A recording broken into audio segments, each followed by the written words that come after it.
जय हिंद। मैं ब्रिगेडियर हेमंत महाजन Facebook live में आपका स्वागत करता हूं। आज हम बात करने वाले हैं एक महत्वपूर्ण विषय के ऊपर जो हमारी सुरक्षा के लिए एक बहुत ही इम्पोर्टेंट टॉपिक है। सब्जेक्ट है क्वाड्रिलैटरल कोऑपरेशन जो कल ही साइन हुआ। हम ऑस्ट्रेलिया, अमेरिका, जापान और हमारे देश के बीच में जिसे क्वाड्रिलैटरल कोऑपरेशन बोलते हैं, जो चाइना के खिलाफ कार्रवाई करने के लिए हमारे पास एक बहुत ही अच्छा इससे फायदा हो सकता है। तो क्वाड्रिलैटरल कोऑपरेशन, इसकी लेवल क्या है, इससे हमें फायदा क्या होगा, इससे हम चीन के ऊपर किस प्रकार से भारी हो सकते हैं, कौन कौन सी अलग अलग प्रकार की कोऑपरेशन इसके अंदर होंगी, ये सब विषय के ऊपर हम बात करेंगे। इसके सिवाय हम 2 और विषय के ऊपर बात करेंगे। एक है म्यांमार यानी कि ब्रह्मदेश यानी कि बर्मा, वहाँ पे मिलिट्री टेक ओवर हुआ है। ये देश हमारा एक नेबरिंग देश है। तो इस मिलिट्री टेक ओवर होने से हमारे देश के ऊपर उसका क्या असर हो रहा है, क्योंकि कुछ रोहिंग्याज़ वहाँ से भाग रहे हैं, कुछ वहाँ के सिक्योरिटी फोर्सेस वाले हैं, वो हमारी देश की मिज़ोरम प्रांत में प्रवेश कर रहे हैं। तो इसका हम विश्लेषण करेंगे। और समय बचता है तो हम ब्रह्मपुत्रा नदी के बारे में बात करेंगे, क्योंकि 2-3 दिन पहले की ही बात है। एक न्यूज़ आई थी कि चाइना की जो पार्लियामेंट है, उन्होंने ब्रह्मपुत्रा नदी के ऊपर और डैम्स या धरण बांधने के लिए परमिशन दी हुई है। तो इसका हमारे ऊपर, हमारी जो पानी सुरक्षा है या वाटर सुरक्षा है, इसके ऊपर क्या असर होता है? दूसरा, क्या इस डैम का इस्तेमाल चाइना एक पर्यावरण शस्त्र या एक इकोलॉजिकल वॉरफेयर के तौर पे कर सकता है कि नहीं? इस विषय के ऊपर भी हम बात करेंगे। तो सबसे पहले शुरुआत करते हैं क्वाड्रिलैटरल कोऑपरेशन। ये इतना इम्पोर्टेंट क्यों है? कारण सीधा और साफ है कि क्वाड्रिलैटरल कोऑपरेशन जो खास तो चाइना के खिलाफ है, इसके बारे में पिछले 5-6 साल से बातचीत हो रही है, लेकिन आगे मूवमेंट ही नहीं हो रही थी, क्योंकि हर एक देश का इस विषय के ऊपर सोचने का अलग-अलग तरीका है। लेकिन अभी सबको साफ ये चीज़ सामने आई है सबके कि अगर चाइना के खिलाफ लड़ना है, तो एक-दूसरे को मदद करनी ही पड़ेगी। अगर हम कंबाइंड तरीके से लड़ते हैं, तो चाइना का मुकाबला हम अच्छी तरह से करेंगे। अगर हम अकेले-अकेले लड़ते हैं, तो ये मुकाबला ठीक तरह से नहीं होगा, क्योंकि चाइना ये दुनिया की सेकंड स्ट्रॉन्गेस्ट इकोनॉमी है। उनकी जो सेना है, वो दुनिया की नंबर 2 पे है। टेक्नोलॉजी यानी कि तंत्रज्ञान, वो न्यूक्लियर वेपन्स हो कि साइबर वॉरफेयर हो कि टेक्नोलॉजिकल वेपन्स हो, अलग-अलग हर एक सब्जेक्ट के अंदर चाइना ऑलमोस्ट पूरी दुनिया में नंबर 2 पे है। अर्थात नंबर 1 यूनाइटेड स्टेट्स है, और हम इस अलग-अलग वॉरफेयर जो है, इसमें काफ़ी पीछे है। तो इसीलिए हमारे लिए जो मित्र राष्ट्र है, उनकी ज़रूरत है। तो क्वाड्रिलैटरल कोऑपरेशन में एग्ज़ैक्टली क्या हुआ? कल ही ये कॉन्फ्रेंस हुई। ये एक वर्चुअल कॉन्फ्रेंस थी, जिसके अंदर अमेरिका के राष्ट्रपति जो बाइडेन, जापान के प्राइम मिनिस्टर सुगा, ऑस्ट्रेलिया के प्राइम मिनिस्टर स्कॉट मॉरिसन और हमारे देश के प्राइम मिनिस्टर श्री नरेंद्र मोदी, ये इसमें उपस्थित थे। हर एक ने इस विषय के ऊपर भाषण दिया। वो क्वाड से क्या चाहते हैं, इसके बारे में बातचीत की। और उसके बाद एक बहुत ही अच्छी चीज़ जो हुई, वो कि ये सभी राष्ट्रों ने एक जॉइंट डिक्लेरेशन किया, जिसके अंदर ये साफ बताया गया है कि क्वाड्रिलैटरल कोऑपरेशन जो है, वो एग्ज़ैक्टली क्या करने वाला है। क्वाड्रिलैटरल कोऑपरेशन ये इन 4 देशों के बीच में तो है ही, लेकिन आगे आने वाले दिनों के अंदर इसमें यूरोप के 3 बड़े देश इंग्लैंड, या यूनाइटेड किंगडम है, फ्रांस और जर्मनी भी शामिल हो सकता है। इसके सिवाय साउथ ईस्ट एशिया के जो देश है, ये भी शामिल हो सकते हैं। अभी एग्जैक्टली उन्होंने क्या बातचीत की? तो उन्होंने बहुत सारे विषय कवर किए, जिसमें वैक्सीन डिप्लोमेसी है, जिसमें साइंटिफिक कोऑपरेशन है, जिसमें मैन्युफैक्चरिंग वगैरह, चाइना से इकोनॉमी डीकपल करने के लिए अलग-अलग तरीके का कोऑपरेशन है। 3 जॉइंट वर्किंग ग्रुप भी तैयार किए हुए हैं। ये देश चाहते हैं कि रूल ऑफ लॉ दुनिया में होना चाहिए और फ्रीडम ऑफ नेविगेशन होना चाहिए। ओवर फ्लाइट्स यानी कि दूसरे देश के ऊपर से किसी और देश का विमान जाना चाहता है, तो वो अलाउ होना चाहिए।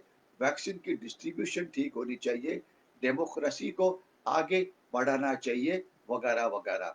तो ये सभी मुद्दों के ऊपर मैं केवल समय के कमी के कारण केवल 3 या 4 ही बड़े मुद्दे उठाऊंगा।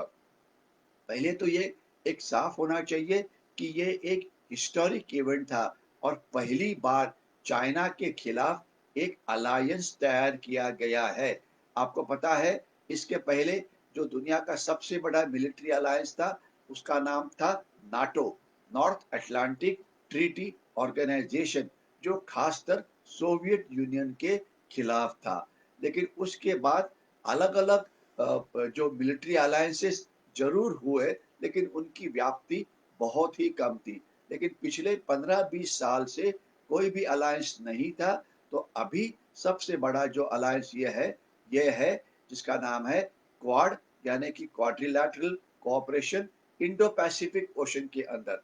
मैं आपको मैप नहीं दिखा रहा हूँ, लेकिन नकाशा होता तो आप देखेंगे इंडियन ओशन और पैसिफिक ओशन के बीच में ये 4 देश है और बीच में चाइना है। और चाइना पूरी दुनिया के लिए एक बहुत ही बड़ा खतरा बना हुआ है। शॉर्ट में बात करनी है तो चाइना ने पूरी दुनिया के खिलाफ बायोलॉजिकल वर्ल्ड वॉर शुरू किया है, जिसे चाइनीज वायरस हम बोल सकते हैं, जिसे कुछ लोग कोविड-19 बोलते हैं, कोई कोरोना बोलते हैं, लेकिन उसका सच नाम जो है वो चाइनीज वायरस है, जो पूरी दुनिया के ऊपर छोड़ा है चाइनीज ने।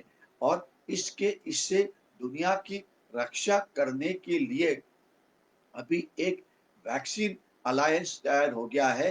वैक्सीन यानी कि जो लस बोलेंगे हिंदी में या मराठी में, तो ये वैक्सीन तैयार हुआ है। आज तकरीबन 2.5 करोड़ से ज़्यादा भारतीयों ने ये वैक्सीन पहले ही लिया है और हमारे देश ने 22 और देशों को ये वैक्सीन सप्लाई किया है, जिससे 2020 में जो महायुद्ध बायोलॉजिकल का चाइना ने शुरू किया था, उसे दुनिया को जीतने के लिए हमारे देश का जो वैक्सीन है, ये मदद करने वाला है। इतना ही नहीं, तो बाकी के जो 3 देश है, उन्होंने भी बोला है कि वो अपने रिसोर्सेस पूल इन करेंगे और ये चारों देश मिलके जो इंडो पैसिफिक में जो देश है, उनको मदद करेंगे ये लड़ाई जीतने के लिए। एक चीज समझ में आनी चाहिए कि पैसिफिक इंडियन ओशन और पैसिफिक ओशन के अंदर काफी सारे आइलैंड नेशंस है, यानी कि पॉपुलेशन वो आइलैंड, अलग अलग आइलैंड्स जो हिंदी महासागर में है, जैसे कि मॉरिशस मॉरिशस है, डिगो गार्शिया है, वगैरह वगैरह। इस प्रकार के आइलैंड पैसिफिक के अंदर है। और ये जो आइलैंड नेशन है, ये बहुत छोटे हैं। इनकी जो लोक संख्या है, ये ज्यादा से ज्यादा 2 या 3 लाख से लेकर 9 लाख 10 लाख, इससे भी कम है। यानी कि बहुत छोटे देश है। और जो चाइनीज एग्रेशन चल रहा है, इसके खिलाफ ये कुछ नहीं कर सकते। तो इसीलिए इन देशों को क्वाड्रिलैटरल कोऑपरेशन के देशों से मदद की जरूरत है, जो हमें मिलने वाला है। तो अगर हम इस प्रकार की वैक्सीन डिप्लोमेसी में मदद करते हैं, तो भारत का या हिंदुस्तान का क्या फायदा होगा? क्योंकि कोई भी चीज हम करते हैं तो हमारा भी फायदा होना ही चाहिए। फायदा बड़ा साफ है। ये होगा कि एक तो इंटरनेशनल फोरम में, यानी कि यूनाइटेड नेशंस के अंदर ये देश हमारे साथ रहेंगे। आपको पता होना चाहिए, हमारी देश की लोक संख्या 130 करोड़ है और मॉरिशस की लोक संख्या ये 5 लाख से भी कम है। लेकिन जब तक वोटिंग राइट्स है तो मॉरिशस को भी एक वोट अलाउड है और हमारे देश को भी एक ही वोट है। यानी कि देश कितना भी छोटा हो उसकी वोटिंग राइट की कीमत एक होती है। इसलिए ज्यादा से ज्यादा इंडो पैसिफिक के देश अगर हमारे साथ रहेंगे तो हमारे जो नेशनल इंटरेस्ट है उसकी रक्षा करने में हमें मदद मिलेगी। हमारे क्या नेशनल इंटरेस्ट है? चाइना और पाकिस्तान दहशतवाद के ऊपर हमें तंग करता है। चाइना हमें अलग अलग फोरम्स यानी कि न्यूक्लियर सप्लाई ग्रुप वगैरह में आने नहीं देता। China United nation human right council के अंदर हमारे खिलाफ बातचीत करता है, वगैरह वगैरह। जो डिप्लोमेटिक वॉरफेयर है इसके बारे में मैंने इसके पहले भी बात की है, अभी मैं ज्यादा डिटेल में बात नहीं करूंगा। लेकिन डिप्लोमेसी की लड़ाई जीतने के लिए हमें इस वैक्सीन डिप्लोमेसी की मदद जरूर मिलेगी। दूसरा ये है कि ये जो सब देश है ये सब देश चाइना से डरे हुए हैं। चाइना ने लोन डिप्लोमेसी या डेट डिप्लोमेसी या डेट ट्रैप से उनको अटकाया हुआ है। तो अभी हम ये जो चार देश क्वाड्रिलैटरल कोऑपरेशन के अगर इकट्ठे आते हैं तो इन देशों को इस प्रकार के इकोनॉमिक अलायंसेस के अंदर भी मदद कर सकते हैं। तो एक हो गई वैक्सीन डिप्लोमेसी और उसका हमारे देश को होने वाला फायदा। दूसरा है रूल ऑफ लॉ या फ्रीडम ऑफ नेविगेशन। ये जो अंतरराष्ट्रीय कानून है समुद्र के ऊपर, international law on convention on laws of sea, यानी कि जो समुद्र है आज हमारी पृथ्वी का 70% जो हिस्सा है वो पानी है या वो ओशन है। और ओशन का रूल बिल्कुल साफ है। ओशन पूरी दुनिया का होता है। ओशन के ऊपर बाकी के जो देश है उनका क्या अधिकार है? अधिकार साफ है जो यूएनसीएलओएस यानी कि उन क्लॉज के अंदर बताया हुआ है, जिसमें ये बताया है कि आपका जो देश का जिस देश को समुद्र किनारा है उस समुद्र किनारे से 12 नॉटिकल माइल का जो समुद्र है वो उनका टेरिटोरियल वाटर्स है। यानी कि उस देश के कानून वहां पे लागू है। इसके बाद 200 नॉटिकल माइल का जो समुद्र है उसे एक्सक्लूसिव इकोनॉमिक जोन बोला जाता है और समुद्र किनारे से 350 नॉटिकल माइल का जो समुद्र है उसे एक्सटेंडेड एक्सक्लूसिव इकोनॉमिक जोन बोला जाता है। मतलब ये हमारा देश 350 किलोमीटर तक का जो समुद्र है नॉटिकल माइल का उसके अंदर इकोनॉमिक राइट्स हमारे पास है। यानी कि फिशिंग है, ऑयल को निकालना है, गैस को ढूंढना है, जो रेयर मिनरल्स होते हैं उनको ढूंढना है, वगैरह वगैरह। लेकिन इस समुद्र के अंदर बाकी के देशों के जो व्यापारी जहाज है यानी कि जो मर्चेंट नेवी है उनको आने जाने का अधिकार है। लेकिन चाइना की दादागिरी अभी शुरू है। चाइना बोलते हैं कि उनके समुद्र किनारे से जो साउथ चाइना समुद्र है कि जो पूरा उनका है। 9 डैश लाइन की वो बात करते हैं। ये 9 डैश लाइन क्या है इसके डिटेल में मैं ज्यादा नहीं जाना चाहूंगा, लेकिन ये केवल दादागिरी है कि भाई ये पूरा समुद्र हमारा है, जो कि गलत है। ये समुद्र के ऊपर कुछ हिस्सा फिलीपींस का है, कुछ हिस्सा मलेशिया का है, कुछ इंडोनेशिया का है, कुछ वियतनाम का है, कुछ लाओस का है। लेकिन नहीं, चाइना बोलता है कि ये सब समुद्र हमारा है। साउथ ईस्ट एशिया के देश इससे बहुत ही तंग है। और चाइना ने अभी एक नया कानून पास किया जहां पे उन्होंने अपने कोस्ट गार्ड को अधिकार दिया कि अगर आपके एक्सक्लूसिव आपके एरिया में कोई भी देश आ जाता है तो उसको ऊपर आप फायरिंग कर सकते हैं। देखो कितना ये बदमाश देश है, वो फायरिंग कर सकते हैं। और हमारे साथ उन्होंने कानून क्या किया है, जो जो चार ट्रीटीज उन्होंने हमें साइन करने के लिए मजबूर किया 1999 से लेकर 2003 तक, कि हम जो LAC यानी कि लाइन ऑफ एक्चुअल कंट्रोल जो बॉर्डर चाइना के साथ है वहां पे जो हमारी आर्मी जाती है, पेट्रोलिंग करती है, उनको हथियार वहां पे फायर करने के लिए परमिशन नहीं है, वहां पे डिफेंसेस बनाने के लिए परमिशन नहीं है, और यहाँ पे वो फायर करना चाहते हैं। तो ये सब देश डरे हुए हैं। तो इसीलिए अभी ये जो लॉ पास किया, ये जो रिजोल्यूशन पास किया क्वाड्रिलैटरल नेशन से, इससे साउथ ईस्ट एशिया का मनोबल बढ़ेगा, उनका मोराल बढ़ेगा, और उनको ये समझ में आएगा कि चाइना की दादागिरी को फेस करने के लिए क्वाड्रिलैटरल कोऑपरेशन के जो देश है वो मदद करेंगे। तो अभी मदद तो साउथ ईस्ट एशिया को देश को हो रही है, लेकिन इसका भारत को या हिंदुस्तान को क्या फायदा है? हिंदुस्तान को फायदा बिल्कुल साफ है। हम इस तरह से चाइना को एक ही साथ टू फ्रंट के ऊपर लड़ाई लड़ने के लिए मजबूर कर रहे हैं।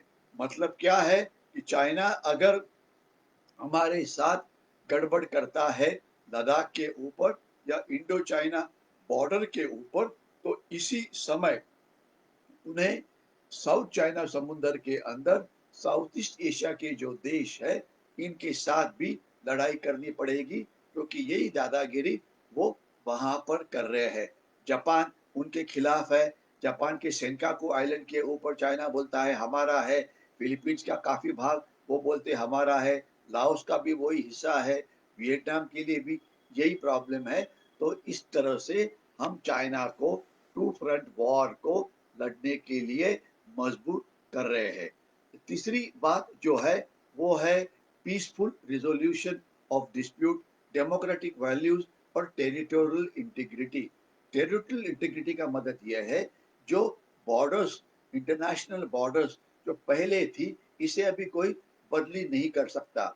अभी चाइना एक जो टैक्टिक्स फॉलो कर रहा है, जिसे सलामी स्लाइसिंग का नाम दिया जाता है। यानी कि चाइना आस्ते आस्ते आगे जाता है, बोलता है कि ये हमारा है, फिर आगे जाता है और किसी हिस्से के ऊपर हमारा है बोलता है, और कुछ पुराने फटे हुए हिस्टोरिकल डॉक्यूमेंट दिखाता है, और वो बोलता है कि इस हिस्टोरिक डॉक्यूमेंट के मुताबिक 17th सेंचुरी में हमारी बॉर्डर यहाँ पे थी, 16th सेंचुरी में हम यहाँ थे, दुनिया तैयार होने से पहले हम यहाँ थे। यानी कि बेवकूफ बनाने की बात है। वो पूरी दुनिया को बेवकूफ बना रहे हैं, लेकिन उनकी मिलिट्री माइट और इकोनॉमिक माइट इतनी ज्यादा है कि कोई भी देश उनकी दादागिरी के खिलाफ कुछ भी बोलने के लिए तैयार नहीं है। तो अभी साउथ ईस्ट एशिया के देशों को अभी काफी बड़ा मेंटल सपोर्ट जो है वो मिलने वाला है, और शायद फिजिकल सपोर्ट भी मिलेगा। तीसरा जो मुद्दा है वो है ग्लोबल वार्मिंग का। ग्लोबल वार्मिंग यानी कि कार्बन डाइऑक्साइड का प्रमाण बढ़ रहा है, दुनिया का टेम्परेचर बढ़ रहा है, जिससे नॉर्थ पोल और साउथ पोल के ऊपर जो बर्फ है या हिमालयस के ऊपर जो बर्फ है वो पिघल रहा है, जिससे समुद्र की जो हाइट है ये बढ़ रही है, जिससे काफी सारा कोस्टल एरिया जो है वो पानी के नीचे जाने वाला है। तो ये पूरी दुनिया को खतरा है, तो इसे रोका ही जाना चाहिए। नेक्स्ट मुद्दा जो है वो है टेक्नोलॉजिकल कोऑपरेशन, खास तो साइबर वॉर। इसी फोरम के बीच में से मैंने बात की थी कि चाइना ने हमारा जो मुंबई का जो पावर ग्रिड है, इसके ऊपर एक हमला किया था, जिससे 12 घंटे के लिए हमारी बिजली चली गई थी। खैर हमने वो हमले में उससे ज्यादा नुकसान नहीं हुआ, लेकिन इस प्रकार के साइबर हल्ले है, ये चाइना बहुत कर रहा है। और साइबर वॉरफेयर ये ऐसा वॉरफेयर है कि जिसमें रोज ही बदली होती रहती है। तो अभी ये चारों देश यानी कि ऑस्ट्रेलिया, जापान, अमेरिका और भारत इकट्ठा होके अपने साइबर डिफेंसेस को और मजबूत करेगा, साइबर हल्ले को रोकने की मदद करेगा, जिससे चाइना की ये जो टैक्टिक्स है साइबर हल्ले करना, इसमें काफी कमी आएगी, और हमारा जो क्रिटिकल इंफ्रास्ट्रक्चर है, यानी कि रिजर्व बैंक ऑफ इंडिया का नेटवर्क है, बैंकिंग सेक्टर का नेटवर्क है, अलग अलग गवर्नमेंट डिपार्टमेंट्स होते हैं, वो अलग अलग डिजिटल मीडिया के ऊपर काम करते हैं, तो इसमें सभी में सुरक्षा आएगी। इतना ही नहीं, तो इसके सिवाय टेक्नोलॉजी यानी कि तंत्रज्ञान तंत्रज्ञान के अंदर हम एक दूसरे के साथ कोऑपरेशन करेंगे, जिससे हमारी जो ताकत है ये इकट्ठा होके बढ़ेगी और चाइना का मुकाबला हम और ज़्यादा अच्छी तरह से करेंगे। एक एग्जांपल मैं देना चाहता हूँ, जिसे बोलेंगे हम ड्रोन वॉरफेयर। ड्रोन्स यानी कि ऐसे छोटे विमान होते हैं जो बिना पायलट के सिवाय चलाए जाते हैं।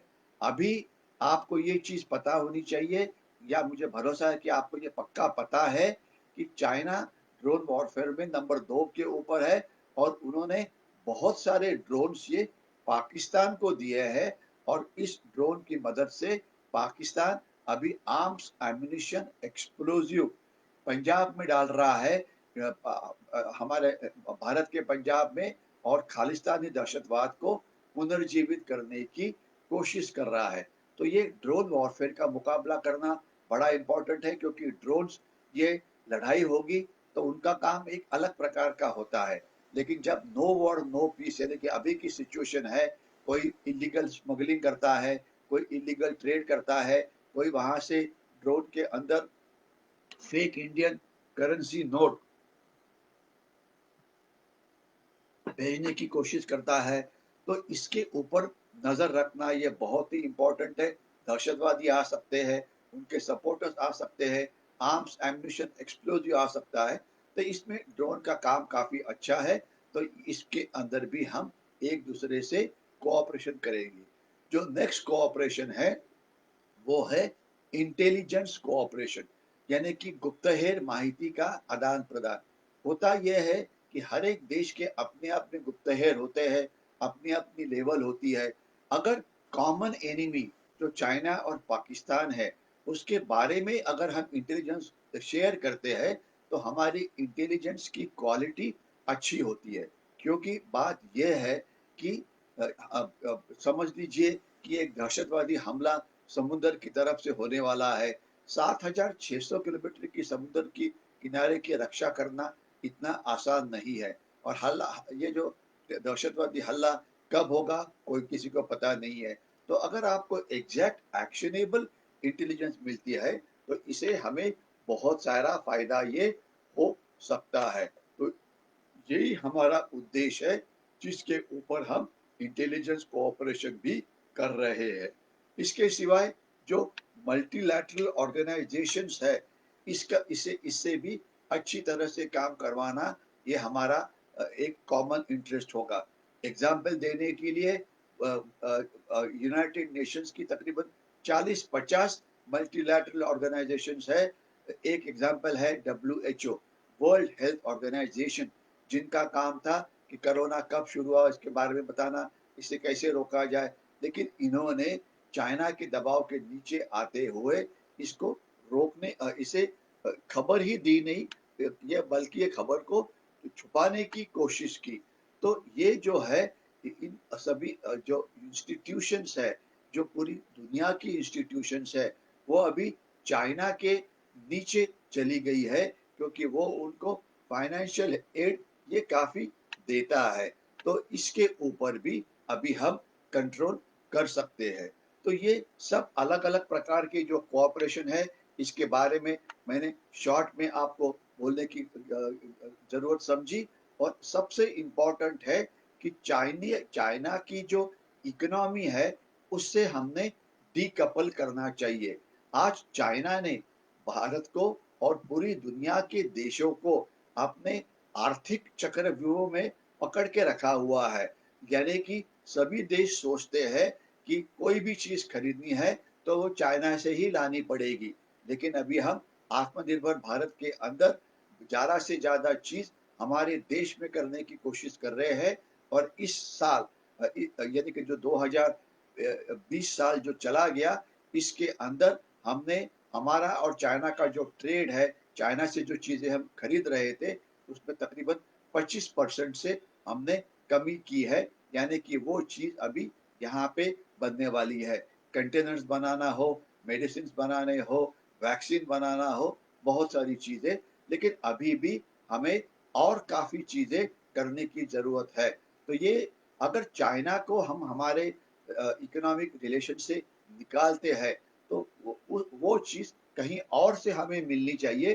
तो इसके लिए हम ताइवान की मदद ले रहे हैं, खास तो जिसे चिप टेक्नोलॉजी बोला जाता है, वो बहुत ही इम्पोर्टेंट है, या अमेरिका की मदद लेंगे, या ऑस्ट्रेलिया, या जापान वगैरह की। तो हम एक दूसरे के साथ टेक्नोलॉजिकल और इकोनॉमिक कोऑपरेशन करते हुए एक दूसरे को मदद करेंगे, जिससे हमारी इकोनॉमी हम चाइना से डीकपल कर सकेंगे। क्योंकि आज की खबर आपने शायद न्यूज़पेपर में पढ़ी होगी कि आज हमारे देश में मोबाइल कम्युनिकेशन कितना इम्पोर्टेंट है, ये आपको सबको पता है। अगर मोबाइल कम्युनिकेशन 2 दिन के लिए बंद होगा, तो कितना अनर्थ हो सकता है, ये आपको पता है।